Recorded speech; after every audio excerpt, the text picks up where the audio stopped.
Today, for the first time in YouTube ski history, I'll be putting the United States of America and Canada in a head-to-head battle to determine which country has the best skiing in the world.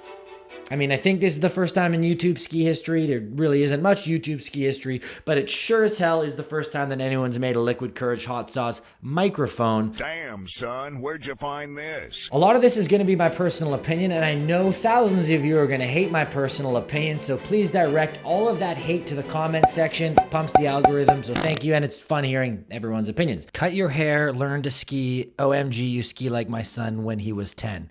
Glad you got that off your chest, Chris Polituk. So let's kick off this snow rodeo with the most important thing to me and probably to you, which is snowfall quality and quantity. We all want to ski as much good powder as much as we possibly can. Skiing powder and snowboarding powder is the best feeling in the entire world. We at least all can agree on that.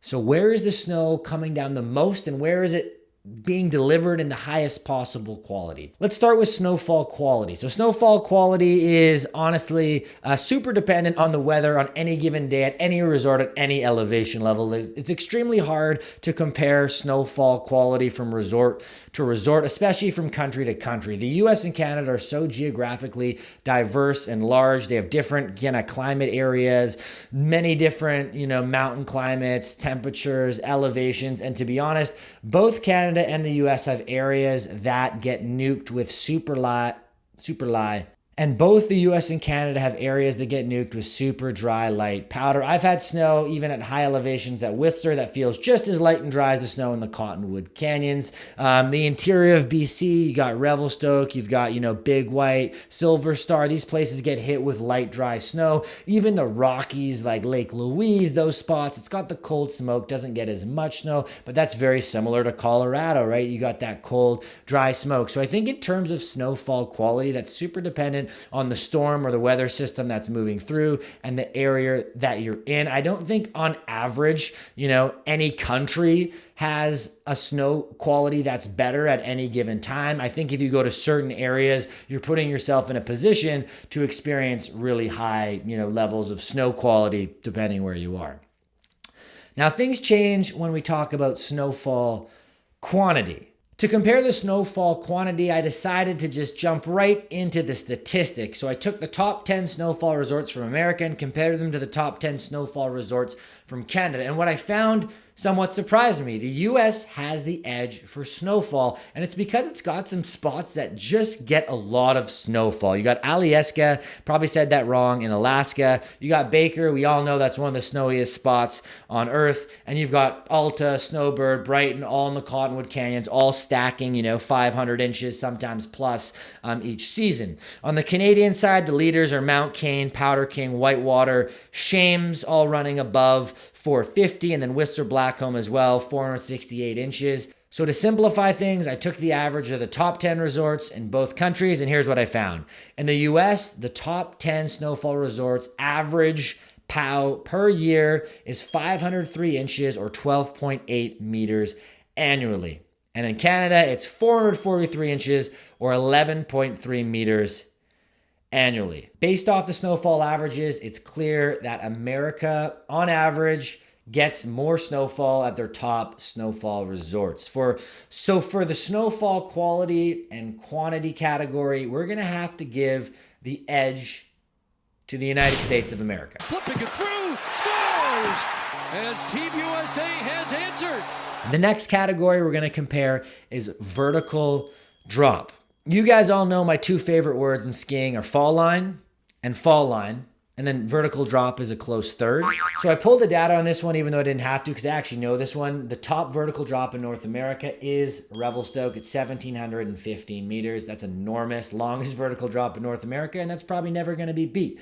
Super, super sick. Now, that is followed very closely by Whistler Blackcomb, which I think is around 1,609 meters, and then followed by Kicking Horse, around 1,374 meters, some more obviously if you hike up. The next one on that list is American. Number 4 in North America is Telluride, and I'm not sure if that involves hiking up Palomara or not. I don't think it does, but anyways, Canada's got the top 3 slots, and I think because Revelstoke just has so much more vertical drop compared to like Telluride, we're gonna have to give Canada the edge for vertical drop because it takes the top 3 by such a large margin. There's a point for Canada. Skiable lift served acres. So I pulled the stats on this one because once again, I'd have absolutely no clue. And we've got some enormous ski resorts. So I took the largest resorts in America and the largest resorts by skiable acres in Canada, and I compared them. And what we found is that in the United States, the average of the top 10 resorts is 4,833 acres. And in Canada, the average of the top 10 resorts is 3,955 acres. The top resort in the US is Park City at 7,300 acres, and the top in Canada is Whistler Blackcomb at 8,171 skiable acres.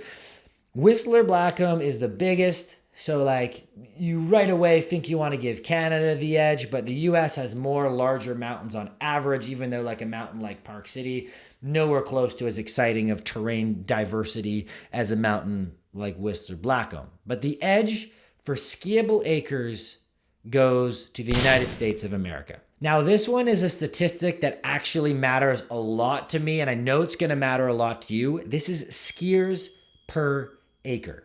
This calculation matters more to me than anything else, honestly, in skiing. If there's pow falling, I want to ski as much pow as possible. I like to feel like, I've got the mountain to myself a little bit. It's a beautiful feeling. And even without looking at the stats, I'm telling you right now that there's no chance that Canada has more skiers per acre than America. Canada is definitely way chiller when it comes to traffic on the vast majority of its ski hills, but I did the math for you anyways. So I took the total lift accessed acres of the top 10 resorts. Canada had 40,344 acres, and the estimated skier visits were 9.5 million, whereas the US had 48,000 acres, and the estimated skier visits were 30 million or so. So the skiers per acre between these two resorts is vastly different. So Canada has 235 skiers per acre, whereas the US has 625 skiers per acre. So at the largest resorts across North America, the skiers per acre in Canada are legitimately 3 times less. And like I said, I felt that when I was there. Like when you ski at some of these resorts in British Columbia, you feel alone. Even at the big ones like Lake Louise, world renowned, like you still feel like you're kind of alone. And I didn't have that feeling often in any of the American resorts that I visited. They're all quite developed and quite busy. So it's interesting to see on paper that Canadian resorts on average have 3 times less skiers per acre than Canadian resorts. So Canada gets the edge on that one. Backcountry skiing. Both America and Canada are absolutely phenomenal for backcountry skiing. Canada is an endless wilderness of mountains, and some of the ranges in BC are mind-blowing. You've got the coast, the Monashees, the Selkirks, the Bugaboos. Of course, you've got the Rockies that are running through Alberta. You've got amazing slack country going off like just about every single British Columbia resort. And there's a reason that Canada leads North America in the amount of heli skiing and cat skiing operations. We've just got so much remote and amazing mountain terrain that just gets so much snowfall. Another interesting thing is that Canada has, and especially British Columbia has a little bit more of a predictable and reliable snowpack over the course of the season. So the skiability can be, a lot higher throughout the season than spots like, let's say, Colorado or Utah with the snow, where the snowpack is a lot more volatile. So the US also has absolutely amazing backcountry skiing. You've got the Tetons, the Wasatch, Eastern Sierras, the PNW, and it's all loaded with some of the most, legendary steep and aesthetic lines. Think like Cody Townsend 50 Project type of lines, Cody Townhouse 50 Project type of lines. But the problem with a lot of those zones, especially like say Colorado and Utah, is the skiability there isn't really safe. So you're not skiing these lines until spring because of the volatility of the snowpack. So I think in terms of the average skier who has the ability to maybe do some heli skiing, cat skiing, or a backcountry guy like me who goes out casually, who isn't a pro, who's just trying to ski backcountry a little more often, you have more options, I think, in Canada and the ability to ski safely in the backcountry more often. So I think I'm going to give the edge for backcountry skiing to Canada. Terrain variety. Honestly, I've skied a lot in the US and I've skied a lot in Canada, and they both have amazing mixed terrain.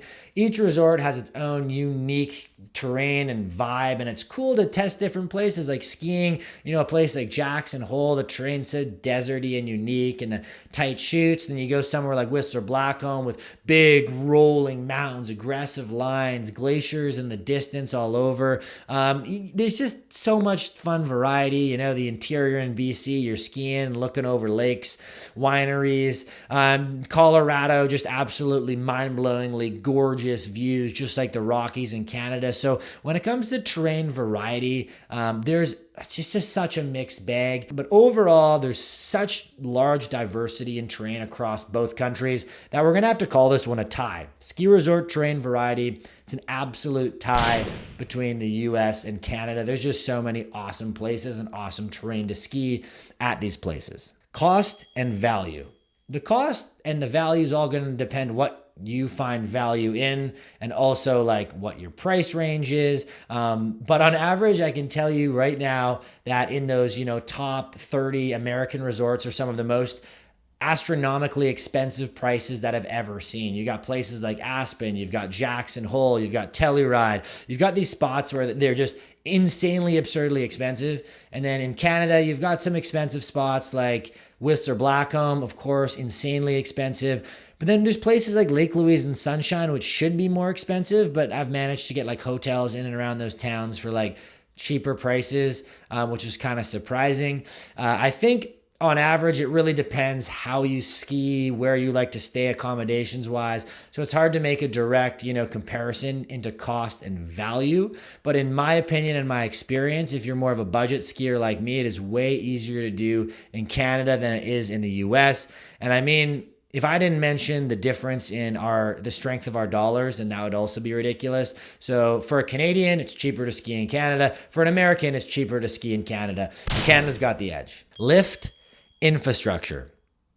Lift infrastructure really depends on what you're looking for. I don't really care about how comfortable a lift is, or if there's, a lift cover, or if it's heated for my ass. Those things don't matter to me. What matters to me is skier flow. Like if the skier flow is increased to the point where you can get more runs in with that, I consider that to be really cool lift infrastructure. On paper, the US definitely has the edge in lift infrastructure. You got some really cool lifts like the Snowbird tram. You got the tram at Jackson Hole. Then you got that new Big Sky tram. Pretty incredible. Obviously Whistler has the Peak to Peak, which is like one of the wildest, ski lifts in North America. Without a doubt, it is just insane. If you ever get to Whistler, you got to try it. On average, more money has poured into American skiing as a whole. You have more people, more population, and these resorts are just way more developed. It's something that I felt when I was there. Extremely developed resorts with more robust lift infrastructure, and the edge goes to the US for lift infrastructure. Lift lines, wait times, and capacity. So even with the better lift infrastructure, the lift lines in America can be absolutely wild. They can also be pretty crazy in Canada, especially at some of the bigger name resorts, mainly Whistler Blackcomb. In terms of lift lines, the US just has more, world-renowned ski locations that just get absolutely jammed up in peak times. You got places like the I-70 corridor, which is like some of the most wildly busy resorts of all time. And Whistler's the only thing in Canada that I could compare to like some of the traffic I've seen at other resorts. When I was at Snowbird on a powder day, the traffic and also like the amount of lines there were worse than anything I've even ever experienced at Whistler, albeit I don't know how to flow the mountain at Snowbird together properly, so I probably put myself in the wrong places. But lift lines in the US are crazy relative to Canada. We've got Whistler, a couple other big resorts that maybe get stacked, But overall, like if you're skiing at some of like, the more chill, legendary Canadian resorts, you're not running into constant lift lines. I've skied Lake Louise and Fernie and Sunshine Village during Christmas break and during, New Year's Eve, these kind of days that should be like pretty jam-packed for vacationers, and I've waited in zero lines, ski and ski off for that whole week with Laura. So I think Canada has the edge in terms of less lift lines, less waiting, and that makes sense, right? Our skiers per acre is lower, and it's just what happens when there's more people living in places who want to shred. Accessibility. When it comes to accessibility, there's two things you got to think about if you're going skiing. You're going to fly there, you're going to drive there, what's the deal? And a lot of people, if you live far away, you're going to try and fly to places. So the airport accessibility is pretty solid for Salt Lake City. That's probably some of the best airport accessed skiing in North America. You can like go in, get on buses, and go to all these world-class resorts super easily. In the US, it's also pretty easy, I think, to get to the Tahoe area, although I've never done it. You fly into Nevada there, Reno, Nevada. You get to Palisades, Heavenly, and in Colorado, you can fly into Denver, and you've got the I-70 corridor with a bunch of world-class resorts. In Canada, you can fly into Vancouver to ski Whistler.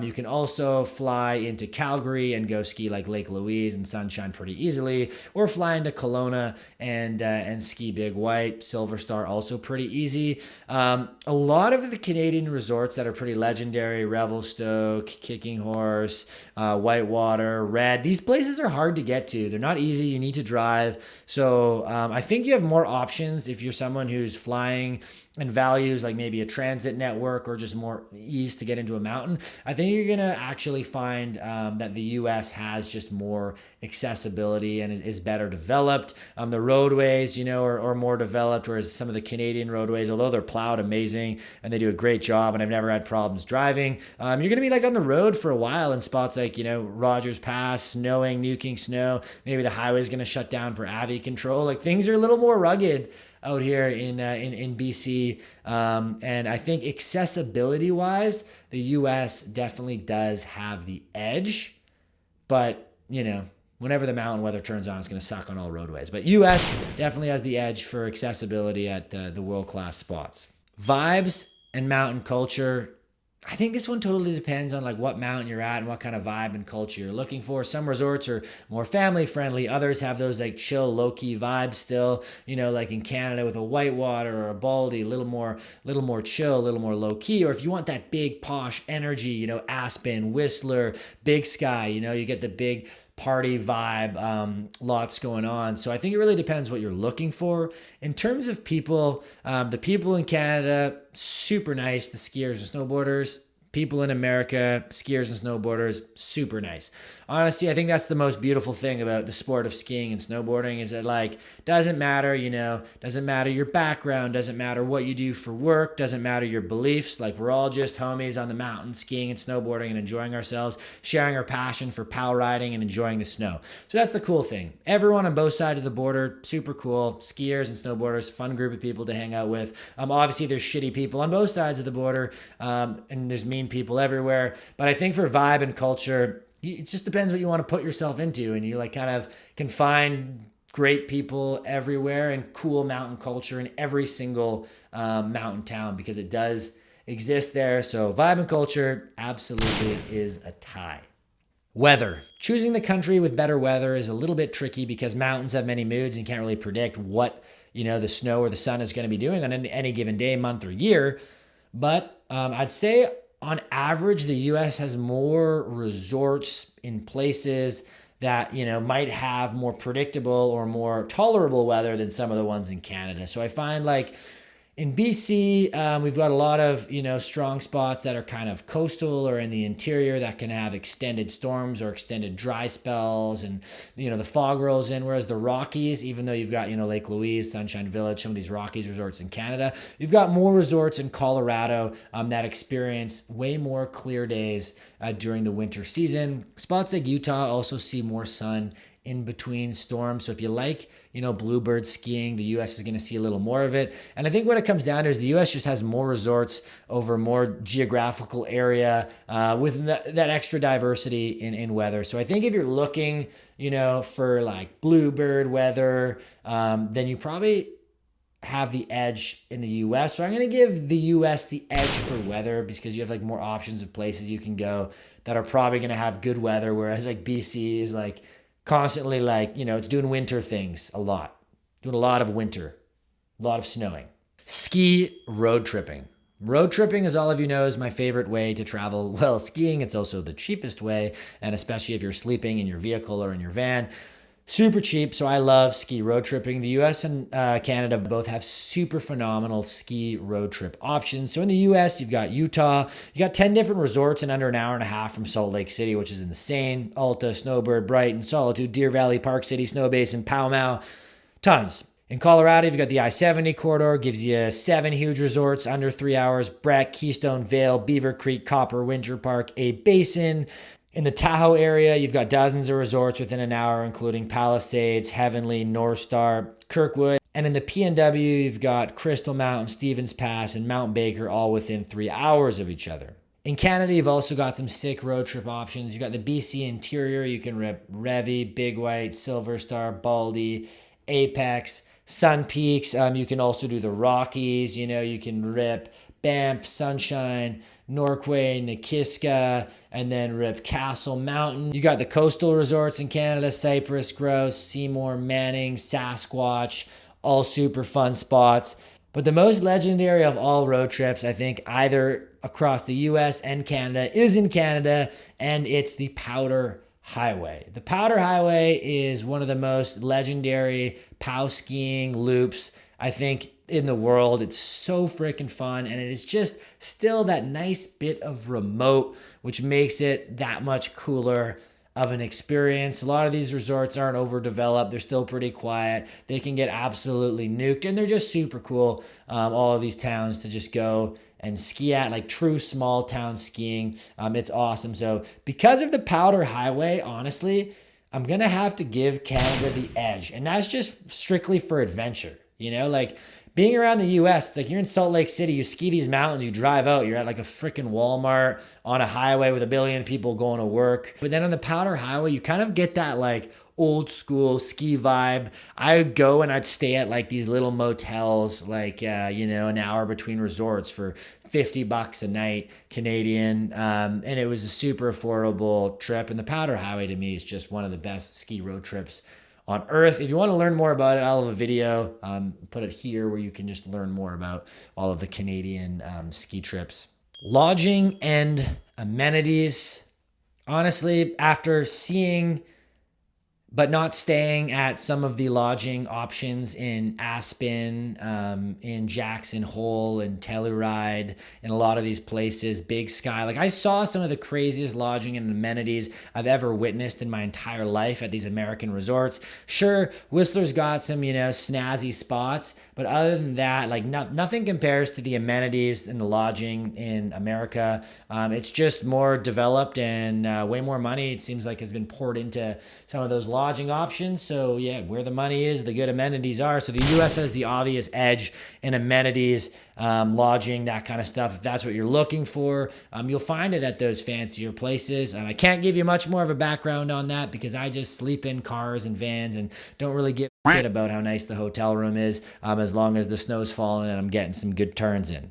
Beginner and intermediate experience. So this one really comes down to what mountain you choose. There's amazing beginner mountains in Canada, like Sun Peaks is a great option for an intermediate beginner group who still really wants to explore. But the US also has tons of options. You've got Park City, Breck was amazing, I thought, for anyone intermediate. I think Aspen, Snowmass, great spot for a beginner intermediate skier. Just lots of room to explore, and lots of more mellow runs for these riders to enjoy.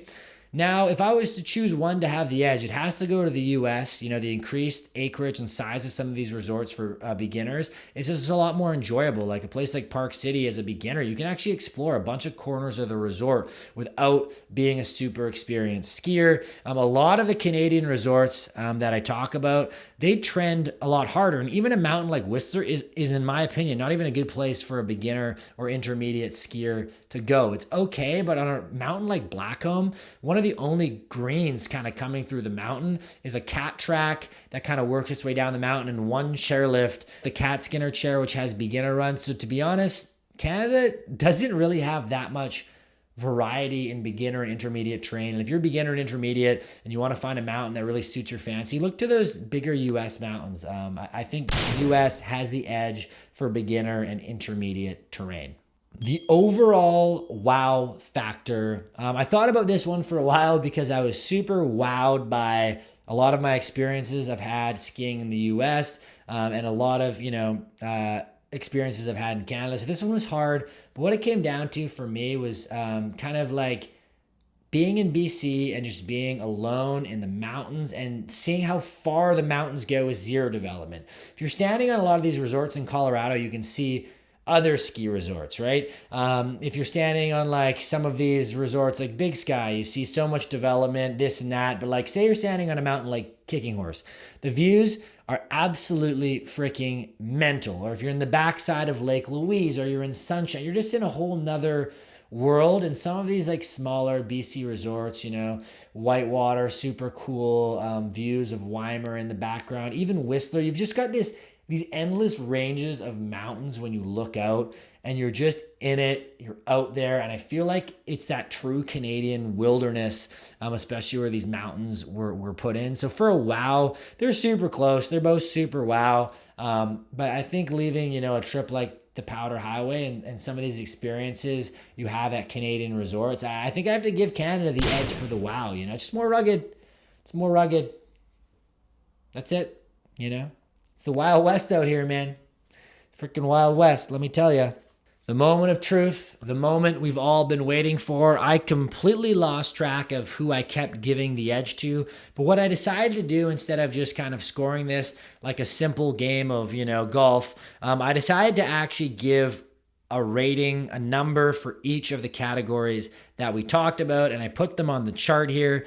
And based off all of the categories we talked about, the official winner with 84 points, is a razor-thin competition here, was the United States of America, coming in at 84 points over Canada at 83 points. So America has won. The US won by 1 point, and this is largely because of the higher, sunshine scores for weather, and then also the accessibility and the lift infrastructure. It's pretty damn close. Personally, where would I rather ski all the time? Of course, it's in Canada. I love it here. I love skiing here. It's so much fun. Let me know in the comments where your favorite place in the world is to ski. I'm sure even before getting to the end of this video, there's going to be a bunch of comments saying neither. My favorite spot is Europe. My favorite spot is Japan. I haven't personally skied either. I'm still yet to experience and review those areas. I want to hear it. Let it all out. Every comment helps the algorithm, whether it's hate directed to my hair or interesting perspective you have on any of these mountains or any of these places. Thanks for tuning in. There's so much more for me to see, for me to ski, and I am stoked to bring you all along with me. Stay spicy, folks. I'll see you in the next one. Sayonara.